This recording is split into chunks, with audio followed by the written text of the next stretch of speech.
Bismillahirrahmanirrahim. Permasalahan ketujuh, bantahan terhadap orang yang mengingkari azab kubur. Bantahan atas pertanyaan orang ateis dan orang jindik yang mengingkari adanya azab kubur, baik berkenaan tentang lapang dan sempit di dalam kubur, atas perkenaan bahwa kubur adalah salah satu tempat penghuni neraka atau sebaliknya, salah satu taman yang ada di surga, dan bagaimana keadaan mayit, apakah tidak duduk dan tidak berdiri di dalam kuburnya. Mereka orang yang mengingkari menyatakan bahwa ketika kami membongkar kubur, kami tidak mendapati malaikat yang buta langit tuli sedang memukul mayit dengan besi, dan kami tidak mendapati pula kalajengking serta ular, dan tidak pula kobaran api yang menyala-nyala. Kami memeriksa keadaan demi keadaan, dan kami mendapati sesuatu hal itu tidak ada yang berubah. Walau diletakkan di atas matanya air raksa dan di atas dadanya biji sawi, tetap keadaannya seperti itu. Bagaimana mungkin kuburan seperti itu bisa berubah menjadi taman surga atau hubungan api, serta menjadi luas dan sempit? Kami melihatnya sama sekali tidak ada yang berubah, dan luas sempitnya sama ketika kami membuat kuburan itu. Sementara kelompok dari kalangan ahli bid'ah dan sesat mengatakan bahwa setiap hadis yang tidak dapat diterima akal dan perasaan manusia itu mengindikasikan akan kesalahan dan kebodohan orang yang mengatakannya. Kami pernah melihat orang mati di atas palang salib sekian lama, ternyata sama sekali tidak terlihat malaikat yang menandainya, dan tidak pula mendengar jawaban darinya, serta tubuhnya pun tidak bergerak. Dan ada orang yang mati dimakan binatang buas dan dicakar oleh burung-burung serta dimakan ikan paus, sehingga bagian-bagian tubuhnya terpisah di mana-mana. Ada yang masih menempel di perutnya, dan ada pula potongan tubuhnya yang berceceran di jalan-jalan atau di saluran pembuangan. Lantas bagaimana mungkin ia bisa ditanya jika keadaannya terpisah seperti itu? Dan bagaimana malaikat akan bertanya jika keadaannya demikian? Dan bagaimana mungkin kuburan seperti itu bisa berubah menjadi taman surga atau kubangan api serta menjadi luas dan sempit? Mengenai pengingkaran mereka di atas, kami akan berikan jawaban untuk membantu membantah ucapan mereka. Sanggahan pertama, yang harus diketahui bahwa para rasul tidak pernah mengabarkan sesuatu yang dianggap mustahil secara akal. Sesuatu yang mereka kabarkan itu ada dua keadaan dalam menerima kabar. Pertama, ada yang secara langsung dapat ditangkap oleh akal. Dua, yaitu kabar yang tidak mampu ditangkap dan dipahami oleh akal saja, namun harus disertai dengan iman. Sebagaimana persoalan gaib seperti penjelasan rinci tentang kondisi di alam barzah, keadaan di akhirat, surga dan neraka, penjelasan tentang pahala dan siksa dan semisal. Hal ini tidak akan dicapai hanya dengan pemahaman akal saja. Dan pada dasarnya, kabar yang disampaikan para rasul secara akal tidaklah sesuatu yang mustahil. Adapun jika ada yang memandangnya sebagai sesuatu yang mustahil dan tidak masuk akal, hal ini tidak lepas dari salah satu dua sebab. Pertama, bisa jadi kabar yang disampaikan oleh para rasul itu mereka anggap kabar bohong dan dusta, sehingga mereka berpendapat tidak masuk akal. Kedua, adanya keterbatasan akal manusia, atau bisa jadi akal mereka sendiri yang tidak waras dan rusak, sehingga tidak mampu menangkap sesuatu kebenaran yang ada di hadapannya. Sebagaimana firman Allah Subhanahu wa taala, "Wa yaral ladzina utul ilma alladzina unzila ilaika mir rabbika huwal haqqu wa yahdi ila siratil azizil hamid." Dan orang-orang yang diberi ilmu, orang ahli kitab, berpendapat bahwa wahyu yang diturunkan kepadamu dari Rabbmu itulah yang benar, dan menunjuki manusia kepada jalan Rabb yang maha perkasa lagi maha terpuji. Al-Quran surat Saba surat ke-34 ayat 6. Apa may ya'lamu annama unzila ilaika min rabbikal haqqu kaman huwa a'ma innama yatazakkaru ulul albab. Adakah orang yang mengetahui bahwasanya apa yang diturunkan kepadamu dari Rabbmu itu benar sama dengan orang yang buta? Hanyalah orang-orang yang berakal saja yang dapat mengambil pelajaran. Al-Quran surat Ar-Ra'd surat ke-13 ayat 19. Walladzina atainahumul kitaba yafrahuna bima unzila ilaika wa minal ahzabi man yunkiru ba'd. Qul innama umirtu an a'budallaha wa la usyrika bihi ilaihi ad'u wa ilaihi ma'ab. Orang-orang yang telah kami berikan kitab kepada mereka bergembira dengan kitab yang diturunkan kepadamu. Dan di antara golongan-golongan Yahudi dan Nasrani yang bersekutu ada yang mengingkari sebagian. Katakanlah, sesungguhnya aku hanya diperintah untuk menyembah Allah dan tidak mempersekutukan sesuatu pun dengan Dia. Hanya kepadanya aku seru manusia dan hanya kepadanya aku kembali. Al-Quran surat Ar-Ra'd surat ke-13 ayat 36. Ayat ini menunjukkan bahwa tidak mungkin jiwa roh itu akan bahagia dan menerima kabar dengan sesuatu yang mustahil atau masuk akal. Ya ayyuhan nasu qad ja'atkum mau'izatun min rabbikum wa syifaa'un lima fis sudur wa hudaw wa rahmatun lil mu'minin.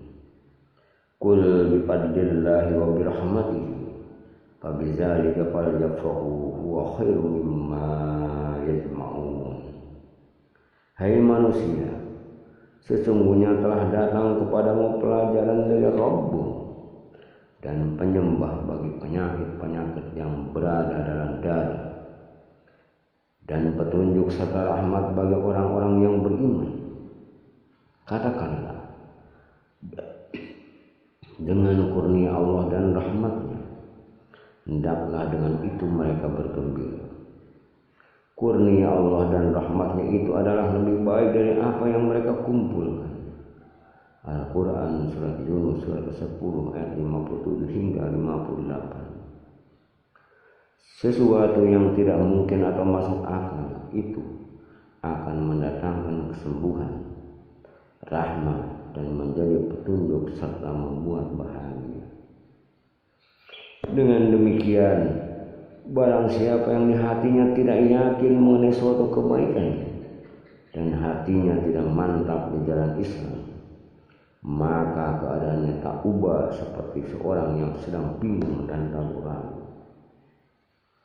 Sanggahan kedua, pemahaman terhadap sabda Rasulullah SAW yang sempit atau buruk dan salah dalam memahaminya menyebabkan seseorang melakukan sesuatu yang tidak sesuai dengan petunjuk dengan apa yang disampaikan oleh Rasul, dan menjadikan pendapat-pendapat yang dikemukakan adalah keliru. Seseorang yang menganggap remeh perkara ini akan mengakibatkan tercampurnya kebaikan dan keburukan. Hanya Allah yang mengetahui hal ini. Salah dalam memahami tentang Allah dan Rasulnya adalah pokok permasalahan yang menjadikan kebid'ahan dan kesesatan terus berkembang dalam Islam. Lebih tepatnya inilah yang menjadi biang kesalahan yang terus mengakar dalam memahami perkara yang usul dan furu. Keadaan ini juga dikarenakan rusaknya niat yang menyebabkan rusaknya pemahaman terhadap urusan agama. Tidak memandang apakah yang diikuti adalah sebuah kebaikan. Jika yang sedang mengikuti justru mempunyai niat yang buruk, seperti inilah ujian dalam Islam. Allah senantiasa menolong hamba-hambanya. Yang menyebabkan sesatnya kaum Qadariyah, Murji'ah, Khawarij, Mu'tazilah dan Jahmiyah, Rafidhah dan seluruh kelompok sesat lainnya adalah disebabkan oleh kesalahpahaman dan buruknya pemahaman mereka terhadap syariat Allah dan sunnah Rasulullah sallallahu alaihi wasallam. Mereka hanya menjadikan hawa nafsu sebagai panglima dan mengesampingkan wahyu, sehingga pada tingkatan tertentu menurut pemahaman mereka sekte-sekte sesat. Agama Islam itu berangkat dari pemahaman yang bersumber dari para sahabat Nabi sallallahu alaihi wasallam dan para tabi'in terhadap syariat Allah. Sementara itu mereka meninggalkan Rasulullah serta tidak menjadikannya sebagai sumber untuk memahami syariat Allah. Sanggahan ketiga, bahwa Allah menciptakan manusia terdiri dari badan dan roh, kemudian menetapkannya pada 3 tahapan sebagai tempat tinggal, yaitu alam dunia, alam barzakh dan alam akhirat, yaitu surga dan neraka. Masing-masing dari tempat tinggal ini memiliki hukum sendiri-sendiri. Adapun yang berlaku untuk badan dan roh yang menyertainya adalah hukum-hukum dunia. Oleh karena itu, hukum syariat diatur berdasarkan dari apa yang terlihat pada gerakan lisan dan anggota badan, bukan pada jiwa. Sedangkan hukum badan yang berlaku dan didasarkan kepada roh dan badan yang menyertainya. Di alam dunia, roh yang harus mengikuti badan dalam hukum-hukum dunia, sehingga roh ikut merasa senang dan menderita dikarenakan kesenangan dan penderitaan badan. Sedangkan di alam barzakh, badan harus mengikuti roh dalam kenikmatan dan siksaan. Di alam dunia, badan merupakan sesuatu yang tampak dan roh merupakan sesuatu yang tersembunyi. Dengan demikian badan bagaikan kuburan bagi roh, sedangkan di alam barzakh roh merupakan sesuatu yang tampak dan badan adalah sesuatu yang tersembunyi di dalam kuburan. Hukum-hukum barzakh berlaku berdasarkan roh, maka segala kenikmatan dan siksaan yang dirasakan oleh roh memberikan pengaruh dan menjalar ke badan. Sedangkan hukum-hukum dunia berlaku berdasarkan badan, maka segala kenikmatan dan siksaan yang dirasakan badan berpengaruh dan menjalar ke roh. Dengan demikian, menjadi keharusan bagi kita untuk mengenali dan memahami dengan benar persoalan di atas, agar kerancuan berpikir dan keraguan hati yang ada pada diri kita menjadi hilang dan bertambah yakin akan ketentuan Allah Subhanahu wa Ta'ala. Sanggahan keempat, hal-hal yang berkaitan dengan akhirat merupakan persoalan gaib yang sengaja dibuat untuk tidak dapat diketahui manusia di dunia oleh Allah, dan hanya Dialah yang lebih mengetahui secara pasti. Hal ini sebagai bukti batu ujian untuk membedakan mana yang beriman dan mana yang tidak, serta manusia hanya diberi sedikit pengetahuan tentangnya melalui firman-Nya dan sabda Rasulullah sallallahu alaihi wasallam. Maslamah bin Abdul Malik menuturkan ketika Umar bin Abdul Aziz sedang sakit parah hingga menyebabkannya meninggal dunia, beliau berkata, aku duduk-duduk bersama beliau di dekat Kubah. Kemudian beliau mengajak kami keluar. Ketika sebagian sudah keluar dan aku tetap bersama beliau, kemudian aku mendengar beliau membaca ayat, tilkad darul akhiratu naz'aluha lil ladzina la yuriduna uluwan fil ardi wala fasada wal aqibatu lil muttaqin. Negeri akhirat itu kami jadikan untuk orang-orang yang tidak ingin menyombongkan diri dan berbuat kerusakan di muka bumi. Dan kesudahan yang baik itu adalah bagi orang-orang yang bertakwa. Al-Quran surat Al-Qasas ayat 28, surat ke-28 ayat 83. Juga peristiwa seperti di atas telah disinggung Allah di dalam firman-Nya.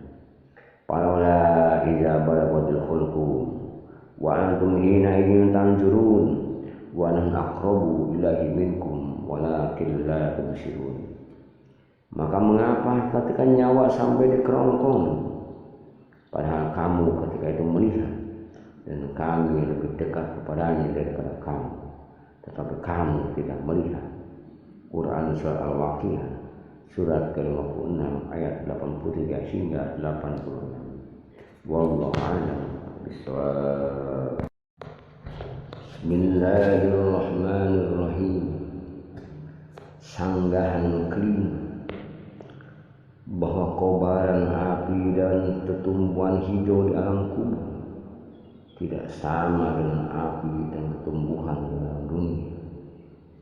Api yang dirasakan mayat di alam kubur itu lebih panas daripada api dunia, di mana yang masih hidup tidak bisa merasakannya. Kalaupun ada orang hidup yang lewat di atas tanah kuburan orang kafir, ia tentu tidak akan merasakan panasnya tanah tersebut. Namun penghuninya merasakan sangat panas. Bantahan yang ke-6. Allah Subhanahu wa ta'ala Maha Kuasa dan Maha berkehendak. Dia mampu mengadakan sesuatu yang menakjubkan kepada orang yang dikehendakinya berkaitan dengan hal-hal gaib. Dan Allah sengaja menyembunyikan banyak hal yang terjadi di dunia ini, padahal semua itu ada di sekitar kita. Misalnya malaikat Jibril dalam bentuk seorang lelaki berdialog dengan Nabi Sallallahu Alaihi Wasallam, sementara para sahabat di sekitar beliau tidak melihat dan mendengar isi dialog. Wahyu turun kepada beliau terkadang diiringi gemerincingnya suara lonceng. Beliau merasa berat sampai berkeringat. Namun orang-orang di sekeliling beliau tidak mampu mendengar dan merasakannya. Para jin di sekitar rumah kita berbicara sesama temannya dengan suara keras, sementara kita tidak mampu mendengarnya. Namun ada beberapa orang yang justru mampu menyaksikan dan mendengarkan omongan para jin itu. Demikian pula soal siksa kubur. Malaikat menyiksa dan memukuli dengan cambuk besi di kuburnya. Namun orang-orang di sekitar lokasi tidak mampu menyaksikan dan melihat. Allah telah memberi hijab kepada anak cucu Adam mengenai hal-hal tersebut di dunia. Sebagaimana malaikat Jibril datang kepada Nabi dan mengajarkan Al-Quran kepada beliau. Namun para sahabat yang di sekitar beliau tidak melihat dan mendengar bacaan Jibril. Sanggahan ke-7. Tidak ada halangan bagi roh untuk dikembalikan ke dalam badannya yang tersalib, terbakar, tenggelam, dimakan binatang buas dan lain-lain. Sekalipun anggota badannya tercecer di berbagai tempat terpisah, berjauhan, atau mungkin sudah lenyap. Persoalan ini termasuk masalah gaib yang tidak mampu ditangkap oleh panca indera manusia. Selain itu, Masing-masing anggota badan dapat merasakan siksa dan nikmat di barzah. Jangankan anggota badan yang terpisah, hewan, tumbuhan dan benda mati pun dijadikan Allah Subhanahu wa taala memiliki rasa, seperti sakit, merinding, takut, memuji, tunduk dan bertasbih kepada. Namun kita manusia tidak mengetahuinya dengan panca indera, sebagaimana yang disinggung di dalam beberapa ayat Al-Quran. Tusabbihu lahus samawati sab'u wal ardu wa ma fihinna wa in min syai'in illa yusabbihu bihamdihi walakin la tafqahuna tasbihahum innahu kana haliman ghafura. Langit yang 7, bumi dan semua yang ada di dalamnya bertasbih kepada Allah, dan tak ada suatu pun melainkan bertasbih dengan memuji. Tetapi kamu sekalian tidak mengerti tasbih mereka. Sesungguhnya Dia adalah Maha Penyantun lagi Maha Pengampun. Al-Quran surat Al-Isra surat ke-17 ayat 44. Tasbih yang diucapkan adalah bentuk pengagungan kepada Yang Pencipta. Akan tetapi kalian tidak mengerti ucapan tasbih mereka. Maka setiap orang yang berakal mengerti apa yang ditunjukkan oleh Pencipta, sebagaimana firman-Nya, inna syakharnal jibala ma'ahu yusabbihna bil asyi wal isra. Sesungguhnya kami menundukkan gunung-gunung untuk bertasbih bersama Dia, yaitu Daud di waktu petang dan pagi. Quran surat Shad surat ke-38 ayat 18. Jika hewan, tumbuhan dan benda-benda mati saja memiliki rasa, apalagi badan manusia yang ditinggalkan rohnya, sekalipun tercecer di tempat-tempat yang terpisah, tentu ia lebih layak untuk merasakan. Bagi Allah hal ini tidak mustahil terjadi, sebagaimana tidak mustahilnya roh dikembalikan ke badan yang dinyatakan sudah lenyap, tercecer dan lain-lain. Sanggahan ke-8, posisi kehidupan di alam barzah atau alam kubur terletak di tengah-tengah antara kehidupan dunia dan akhirat. Siapapun orang yang sudah mati, mereka akan hidup di alam ini, baik yang mayatnya dikubur, disalib, digantung di pohon, dimakan binatang buas, tenggelam, terbakar, maupun yang tercecer di tempat yang terpisah. Semuanya tidak akan lolos dan akan mengalami nikmat dan siksa kubur.